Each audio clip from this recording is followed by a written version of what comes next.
God, I thought we'd skipped over for a second, and then I remembered that obviously Noops was in Winners Finals because he got the upset on Jam. And, well, I'm about to see, when we were on comms earlier, I was saying I think Jole would have no problem beating... Well, okay, maybe not no problem, I don't think, is what I said nor what I think. But I think Jole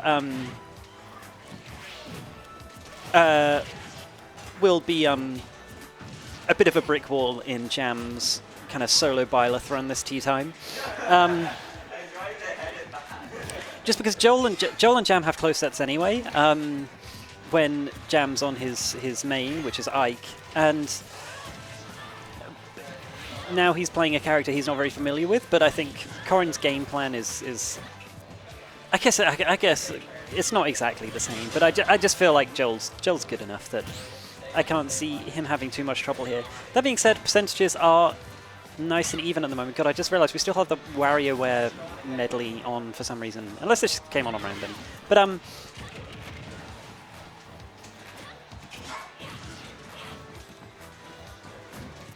so far Jole is, oh god, getting up smashed, apparently. But, I was saying Jole was playing relatively safe. It didn't look like he was trying to overcommit to anything, maybe just fill things out for a bit. This is a best of 5. I feel like, Jam is going to stay on... I was going to say, obviously, being a best of 5, this could give Jam time to switch characters, but I do think he is committed to the Byleth this run. Obviously, he stayed on it against Noops when it came to Game 5. I think he just had a Game 5 against Airfaluan where he stayed on the Byleth. So I think he is... And obviously, that was in losers. So I think he is just pretty committed to seeing how far he can get with the solo Byleth. Currently... killing with down smash at 59. I don't even know what I was going to say. I was probably going to talk about ledge trapping or something, but you can just down smash. That was, yeah, no, 59 before the hit. I don't know if the back hit's any different from the front hit in terms of strength. I assume not. I assume that it's just beefy both sides. And already getting the kind of overtaking Jole in percents on this last stock of his this game. Feels like Jole hasn't gotten anything much started yet. So, I mean, to be fair, maybe this is something Jam's maybe not used to fighting Jole in, that he's normally playing Ike, who Corrin can really exploit with their aerials and get some big damages and big damage combos and big advantage states off, whereas Jole hasn't really got much so far. In terms of like strong advantage states, not managing to side B through the jab there either. The Nair, getting the stage spike, that is putting Jole back in the game, just about living that up smash. And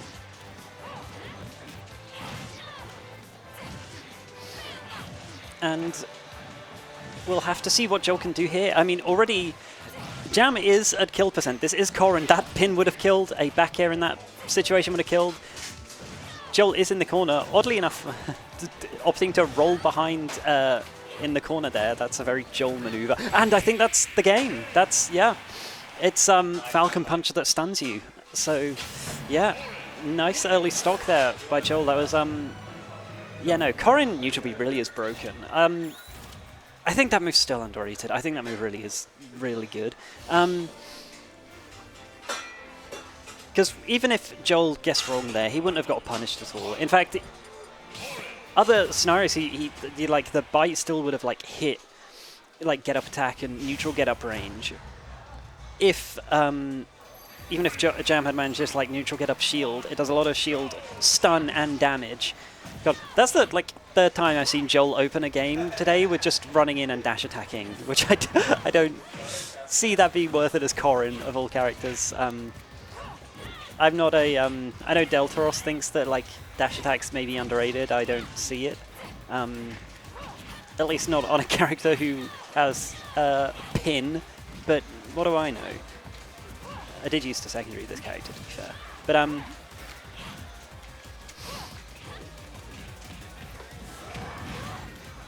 think we did just get WarioWare medley on random. Weird. But Jam going up really deep for that down there. not managing to get it though. Corrin isn't the easiest character to edgeguard. We haven't seen any edgeguards come out from Jam yet, and I feel like Byleth's surely better just staying on stage, sorry, and ledge trapping. I mean, as we saw, Jam got some very early kills with that like down smash at ledge, getting an up smash kill there. And once again, Jam in the driver's seat when it comes to stock leads, but that didn't win him the game last time, so we'll have to see, because generally things have been pretty even this game in terms of like percentages and stocks the whole time. Much like it was with Noops and Jam.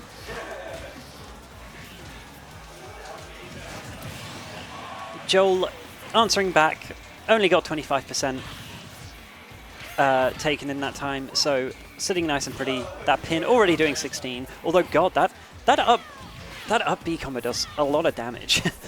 I didn't realize just how much that does. Just a 2-piece combo. Doing, how much was that? I think like 35 or something. That's like something you expect from Insin or Cloud or someone. I guess Cloud shouldn't be doing that much damage either.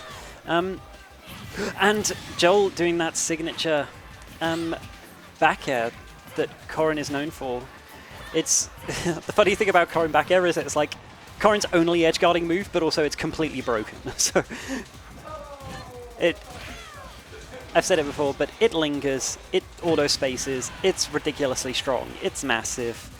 You know, it's a really good edge guarding move. At least for certain recoveries that kind of don't have many ways to mix up, and Byleth, with the exception of trying to challenge Jole there, I'm not sure Byleth could have really done much to like change the angle they recover at. And of course, obviously, this isn't Jam's main, and getting comfortable with a character off stage is one of the things, at least I think, comes later for characters. Especially when you're like used to playing someone like Ike, who has a very specific way of recovering.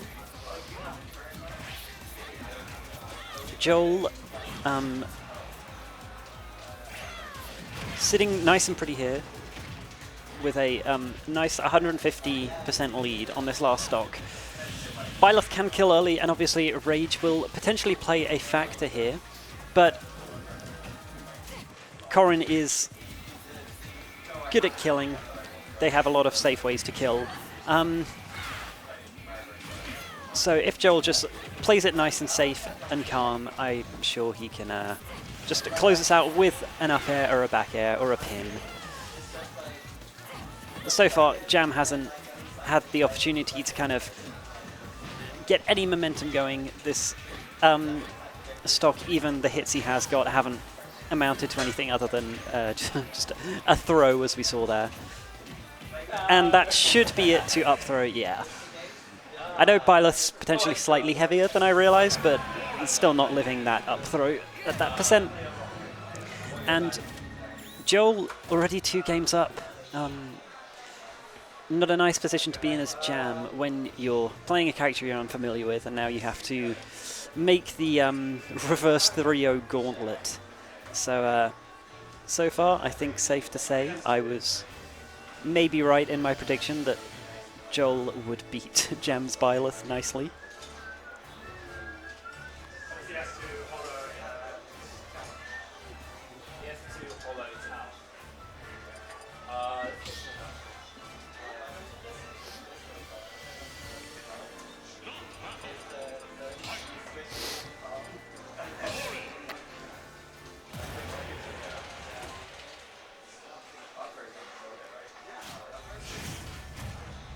Okay, he has gone Ike. I'm surprised, actually. I really thought he was going to stick with Byleth for the whole run. I'm surprised he left it this late, because he's been in several Game 5s, as I've said, and still stayed on the Byleth. And now, obviously, with the set record of these two, a reverse 3-0, absolutely possible for Jam here. But in the average set, I think Jole does typically take at least a game against Jam's Ike. So even though this is probably, we're definitely going to see Jam rack up some games here.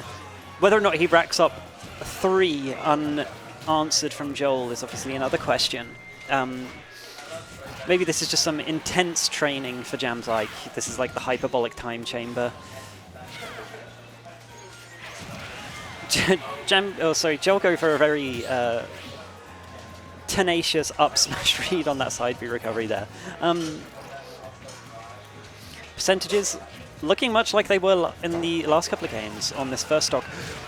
Jam just about winning that special. Well, that was very, I want to say lucky, but maybe lucky's not the word, but fortunate for him that Jole landed that pin that absolutely would have killed at that percent, but the armor of up B carrying Jam to take the first stock, and an important stock that is, because I was going to say that now Jole obviously has to claw back the stock whilst Jam is racking up percentages, but Jam losing his first stock without putting too much damage on Jole, although is now absolutely in the driver's seat of this next stock, already putting a nice bit of percentage on now, and getting Corrin in the corner. Jole not managing to get one of his big combos there. This should be... Oh, I was going to say this should... After that 3-piece, I was very much expecting Jole to be able to get some kind of extension or pressure, but he opted to grab, of all things. Jole looking... Well, I was going to say slightly more dominating now, although getting interrupted by Ike there. Now finding himself fighting his way out the corner again. A very good weight on the, what I would call the signature Jam dash attack there. That was a very Jam maneuver to dash attack there. And unfortunately, Jole, as I've said before on comms, obviously, it's a good thing to have like a little projectile you can throw at people charging things like Eruption or Jet Hammer at ledge. Unfortunately, the little water shot from neutral B, too low to hit Ike, and Jam hitting that Eruption 2-frame, which is devastating. And now Jole once again on the back foot. Getting a grab, although Corrin will not be killing just yet. Ike, obviously now we are on a heavier character than Byleth. Up throw will be killing a bit later. Jole actually not only getting away with that up B past ledge, but actually managing to get the kill there, which is very, very clutch, because stocks are even. Jole does have the more percentage on him, but he's quickly racking it back up on Jam. Jam is now in the corner. Jole getting a nice grab there. Not quite managing to catch that landing with the up air, throwing him back up stage with the grab, but now things have reset to neutral. And I think Jole was dashing back there, so that was probably a bad DI on that F-tilt, and getting the very quick Eruption 2-frame.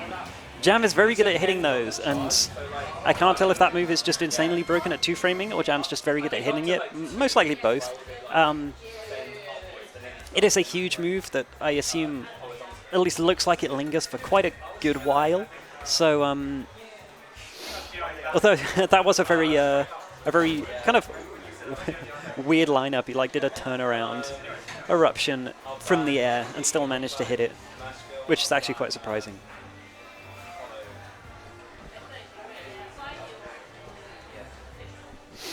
So, now things are looking up for Jam. Back on his main, taking the first game that he'll need if he wants to get the reverse 3-0 to make it into losers finals. But it was still a close game. Jole, I want to say, lost a couple of unlucky scenarios there, like getting eruptioned. And if Jole manages to keep things as even as they were that last game in the next 2 games, then it'll be very... it won't take much being different for him to just edge out the victory. Back on small battlefield, nice neutral stage. We've got fucking Mario music playing. It's Smash. We've got 2 swordies duking it out at big old swords.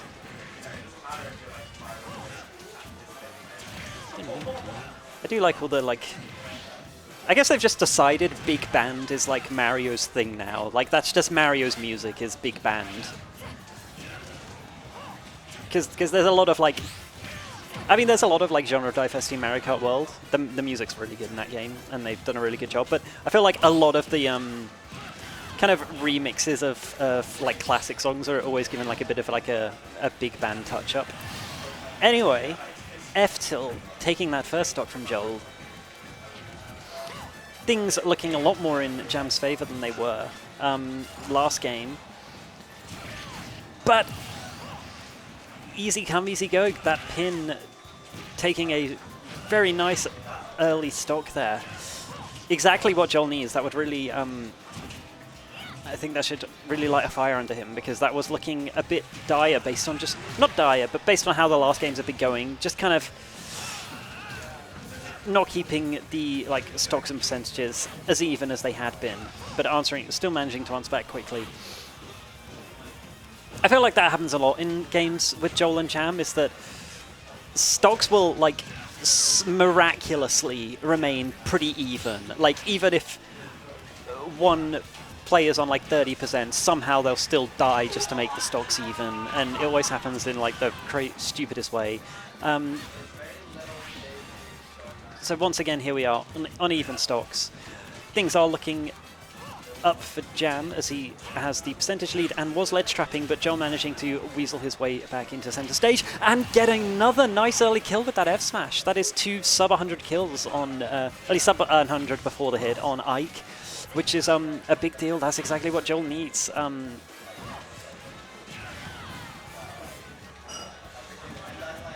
Because with the exception of maybe some of these eruption kills, Jam's been killing at like pretty just normal, reasonable, honest percents. Maybe not honest, but you know, the normal Ike percents. Like, he's been getting to around like 110, 120 and then getting hit with like an F-tilt or an eruption. And it's like, yeah, fair enough. Can't really be mad at dying like that. Ooh, maybe you can be mad at dying like that though. I don't know if good DI would have saved Jole from that up tilt killing there, but I feel like normally I see that kill a bit later, but I also don't know that... that's one of those moves I don't actually know off the top of my head how I should DI it, but I probably feel like I would DI correctly in the moment, just based on intuition. I feel like you DI the way Ike's facing, and it looked like Jole did the opposite, so maybe he absolutely could have lived long there. But regardless, Jole very much with the percentage lead here, although very quickly Jam is racking up the percentages here. Jole in the orange percents now and being ledge trapped, which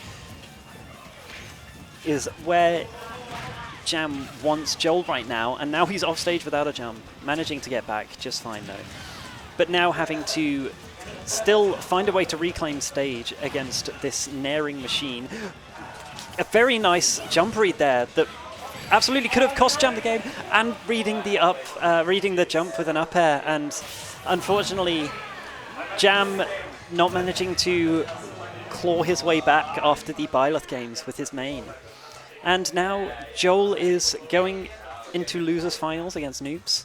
I'll probably be back to commentate this, but I need the toilet.